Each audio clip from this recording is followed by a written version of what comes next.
What if I told you the most romantic on-screen couples actually loathe each other between takes? Or that Hollywood's greatest bromances were built on barely contained hatred? Behind those passionate kisses and heroic handshakes lurked venomous feuds so explosive that studios hired separate drivers, built walls between dressing rooms, and even filmed entire scenes with body doubles to keep stars apart. Number 15. Bette Davis and Joan Crawford. Bette Davis and Joan Crawford created the blueprint for Hollywood hatred. These two titans clashed so violently on Whatever Happened to Baby Jane that Davis installed a Coca-Cola machine on set just because Crawford was married to the CEO of Pepsi. The best time I ever had with Joan Crawford was when I pushed her down the stairs in Baby Jane, Davis later quipped. Their legendary animosity wasn't just personal, it was profitable. Director Robert Aldrich deliberately provoked their rivalry, whispering lies to each star about what the other had said. When Crawford sabotaged Davis's Best Actress nomination by campaigning against her, Davis retaliated by keeping a Crawford voodoo doll in her dressing room. Studio executives estimated their hatred added $2 million to the film's box office by generating endless publicity. The feud burned so hot that Ryan Murphy built an entire TV series around it decades later, proving that sometimes Hollywood's most bankable chemistry comes from authentic loathing. Number 14. Tony Curtis and Marilyn Monroe. Tony Curtis shocked fans when he compared kissing Marilyn Monroe in Some Like It Hot to kissing Hitler. The glamorous couple whose steamy yacht scene set censors scrambling actually despised each other off camera. Curtis had briefly dated Monroe years earlier, creating tension that director Billy Wilder ruthlessly exploited. Monroe's notorious lateness, sometimes appearing 6 hours after call time, infuriated the punctual Curtis, who often sat in full drag makeup waiting. During their famous kissing scene, Wilder needed 42 takes because Curtis kept accidentally biting Monroe's lip. Crew members reported Monroe deliberately sabotaged Curtis's lighting to make herself look better. The production became so toxic that co-star Jack Lemmon began bringing bottles of whiskey to set just to survive the atmosphere. Despite their mutual hatred, the film grossed $40 million, $360 million in today's dollars, and is considered a comedy masterpiece. When asked years later if things improved between them, Curtis simply said, "After that film, we couldn't even be in the same restaurant without one of us leaving." Number 13. Charlton Heston and Sophia Loren. Charlton Heston and Sophia Loren's El Cid romance looked passionate on screen, but off camera, Heston refused to even speak to the Italian bombshell. The trouble began when Loren demanded top billing, despite Heston being the bigger star. Studio executives, desperate to capitalize on Loren's European fame, agreed to split billing where her name appeared first in some markets and his in others. Furious, Heston implemented a silent treatment policy, communicating with Loren only through assistants even during intimate scenes. Director Anthony Mann recalled, "I'd say, 'Charlton, tell Sophia she needs to move right,' and he'd just stare at me until I told her myself." The tension reached breaking point during the famous death scene where Heston's corpse was supposed to be strapped to his horse. When Loren accidentally stepped on his costume, pinning him to the ground for 20 minutes, Heston erupted in a rage that shut down production for 2 days. Critics ironically praised their smoldering chemistry, completely unaware that Mann had filmed most of their scenes separately, using body doubles for wide shots. Number 12. Deborah Kerr and Yul Brynner. Deborah Kerr and Yul Brynner's romantic tension in The King and I masked a backstage power struggle that left Kerr in tears daily. Brinner, obsessed with his role, demanded complete silence on set and insisted that no one wear the color purple because it disrupted his concentration. When Kerr accidentally wore lavender shoes, Brinner refused to perform until she changed. Their ballroom dance scene, now considered one of cinema's most romantic moments, was filmed with Kerr nursing a sprained wrist after Brinner accidentally dropped her during rehearsal. Makeup artists reported spending extra time covering Kerr's puffy eyes from crying between takes. The conflict reached such heights that director Walter Lang assigned separate lunch schedules to keep them apart. Yet decades later, when Brinner was dying of cancer, he sent Kerr a surprising message. "Thank you for making me look good when you could have destroyed me." Their mutual professionalism, despite personal animosity, created an on-screen magic that won them both Academy Award nominations and turned the film into a $21.3 million box office phenomenon at a time when tickets cost just 50 cents. Number 11. Kirk Douglas and Burt Lancaster. Kirk Douglas and Burt Lancaster made 7 films together and maintained a public bromance while secretly competing in a decades-long battle of egos. During gunfight at OK Corral, Lancaster had the costume department add subtle lifts to his boots so he'd appear taller than Douglas. Douglas retaliated by demanding more close-ups. Their infamous hatred peaked on 7 Days in May, when Lancaster, hearing Douglas complain about his acting, arranged for the craft service table to be stocked exclusively with foods Douglas was allergic to. director John Frankenheimer discovered they were rewriting each other's lines to give themselves the better dialogue. The studio's solution: they filmed the actors on alternate days whenever possible, stitching performances together in editing. Yet this toxic competition created electric on-screen chemistry that generated millions at the box office. After Lancaster's death, Douglas finally admitted, "I never liked Bert, but I respected him. And somehow, hating each other made our performances better." Their adversarial relationship created 7 classics and some of the most quotable dialogue in film history, proving that sometimes artistic greatness emerges from genuine conflict. Number 10. Vivien Leigh and Clark Gable.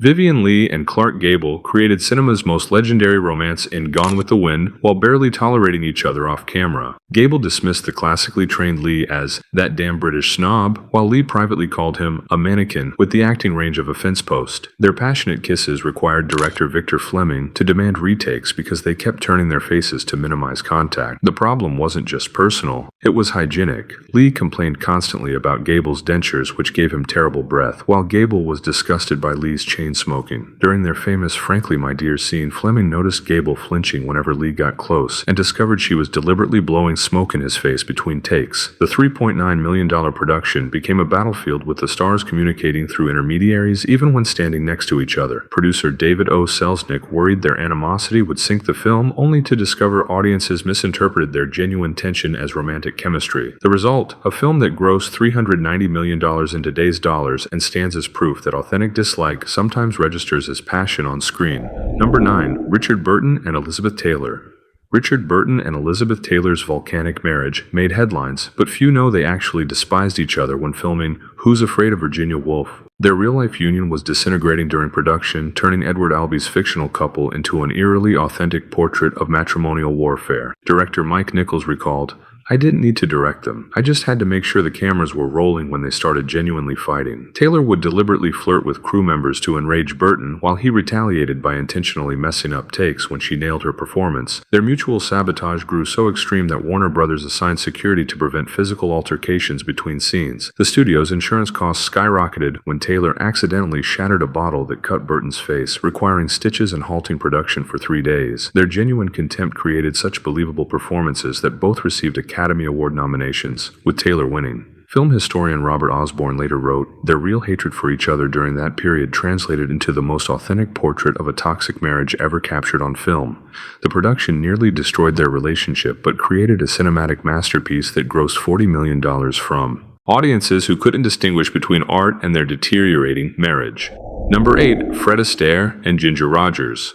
Fred Astaire and Ginger Rogers, Hollywood's most iconic dance partners, performed in separate rooms whenever possible. Their legendary partnership began with Astaire demanding a contract clause stating, "I don't want to dance with her." Rogers considered Astaire a slave driver who forced her to rehearse until her feet bled, while he called her lazy and unprofessional. During the filming of Top Hat, their most successful collaboration, they communicated exclusively through choreographer Hermes Pan. The famous Cheek to Cheek number required 47 takes, not because of technical difficulties, but because Astaire kept accidentally stepping on Rogers' $1,500 feathered dress, eventually shredding it and reducing her to tears. Studio head Pandro Berman implemented a radical solution: separate rehearsals where each learned their parts alone, coming together only for final camera takes. Their mutual animosity created such perfectionism that their 10 films together generated over $10 million when movie tickets cost 25 cents.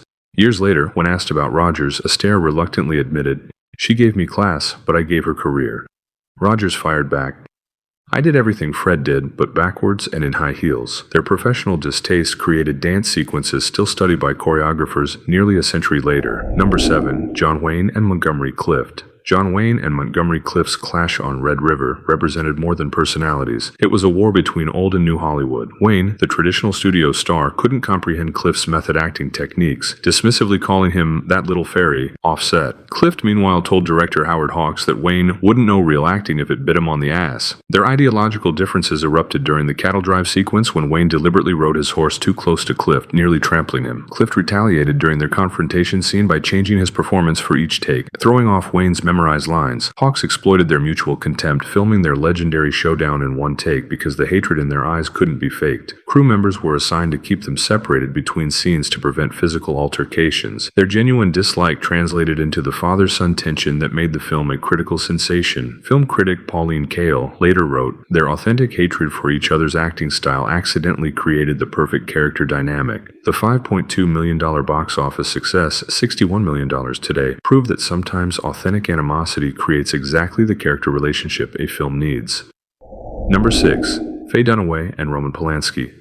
Faye Dunaway and director Roman Polanski's battles on Chinatown became so legendary that crew members sold t-shirts reading, "I survived the set of Chinatown." Their conflict climaxed when Dunaway, frustrated by Polanski's micromanagement, allegedly filled a cup with her urine and threw it in his face after he refused to let her use the bathroom during a complicated car scene. Polanski retaliated by plucking stray hairs from her head without warning if they interfered with his camera setup. During the famous sister-daughter scene, Polanski pushed Dunaway through 65 takes, then told press her emotional breakdown was amateur acting rather than genuine emotion. Production designer Richard Silbert recalled, "You could power Los Angeles with the hatred between those two."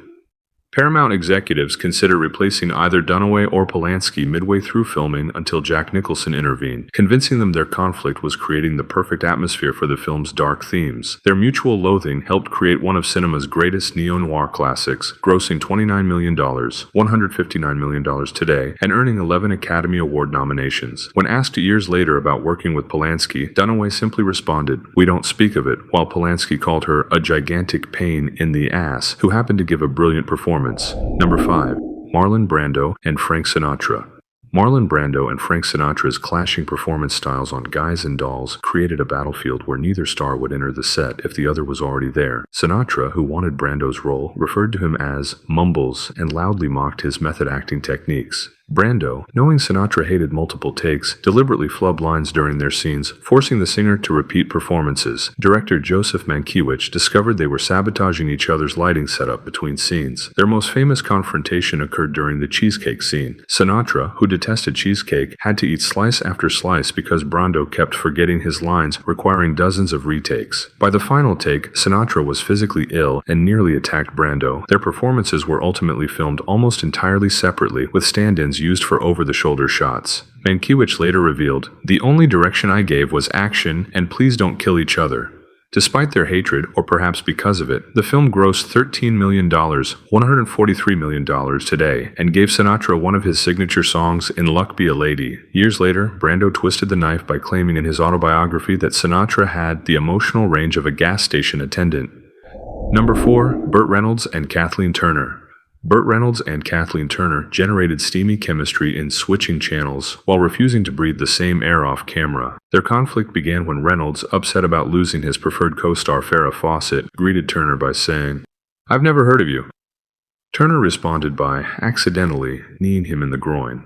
During their first rehearsal, director Ted Kotcheff became a reluctant referee, physically standing between them during direction. Reynolds sabotaged Turner by improvising unscripted insults during her close-ups, while she retaliated by deliberately eating garlic before their kissing scenes. The production reached crisis when Turner discovered Reynolds had his personal makeup artist lighten her shadow on shared scenes to make himself look more tanned by comparison. Studio executives at TriStar calculated the feud added 28 days to the shooting schedule, inflating the budget by $3 million. The most shocking moment came during the film's press tour when Reynolds, asked about working with Turner, replied on live television, "I'd rather stick needles in my eyes." Turner immediately responded, "I wouldn't blame his eyes for rejecting him too." Their genuine animosity translated into the divorcees' banter that was the film's central dynamic, though the toxic production environment contributed to its disappointing $10 million box office against a $19 million budget. Turner later wrote in her memoir, "Working with Burt Reynolds was like dancing with a cactus. Painful, pointless, and you'll be pulling out thorns for years." Number 3. William Shatner and George Takei. William Shatner and George Takei's Star Trek feud has outlasted the original series, 7 movies, and shows no signs of warp speeding into resolution. Their conflict began when Shatner repeatedly had Takei's lines cut, with Takei later revealing, "Our captain constantly needed to be the center of attention." Shatner allegedly ordered camera operators to avoid shooting Takei in the background of bridge scenes and once had Takei's chair removed from set. Their most explosive conflict occurred during Star Trek V, when Takei publicly criticized Shatner's directing, causing Shatner to ban him from promotional interviews. Paramount executives calculated their feud cost millions in lost marketing opportunities as the stars couldn't appear together for press. The animosity grew so intense that Leonard Nimoy became an on-set mediator, physically positioning himself between them during cast gatherings. Their decades-spanning hatred recently reignited when Takei called Shatner a guinea pig for space tourism after his Blue Origin flight, while Shatner dismissed Takei as a bitter man. The feud transformed from professional to deeply personal, with Takei not inviting Shatner to his wedding and Shatner claiming Takei uses him for publicity. Director Nicholas Meyer observed, "Their mutual antipathy created the perfect Sulu-Kirk dynamic, respectful on the surface, but seething underneath. Their conflict has outlasted everyone involved in the original production, proving some Hollywood feuds are truly set to infinite." Number 2. Ryan Gosling and Rachel McAdams. Ryan Gosling and Rachel McAdams created The Notebook's iconic rain-soaked kiss while barely speaking off camera. Director Nick Cassavetes revealed Gosling attempted to have McAdams fired, once stopping mid-scene to demand, "Get her off the set, I can't work with her." Their animosity grew so severe that producers held an emergency therapy session in a separate trailer where the stars screamed at each other for hours. Gosling complained McAdams was uncooperative, while she found his immersive acting techniques pretentious. During the famous lake scene, crew members noticed genuine tension when Gosling accidentally dropped McAdams multiple times in the water. Their emotional reunion scene required 25 takes because they couldn't maintain eye contact without visibly showing contempt. Production assistants created elaborate schedules, ensuring they were never in the makeup trailer simultaneously. The shocking twist, their genuine hatred somehow translated into passionate chemistry that grossed $117 million worldwide. Even more surprisingly, the pair began dating after the film wrapped, with Cassavetes noting maybe they were attracted to what they hated in each other. Their post-film romance lasted 2 years before imploding, proving that sometimes the line between love and hate is cinematically thin and that the most passionate on-screen romances can emerge from authentic conflict. Number 1. Harrison Ford and Sean Young. Harrison Ford and Sean Young's Blade Runner romance was so combustible that director Ridley Scott filmed their love scene on the last possible day, fearing one might actually murder the other. Young's method acting approach, staying in character and calling Ford Deckard off camera, infuriated the notoriously private Ford, who referred to her as the crazy one.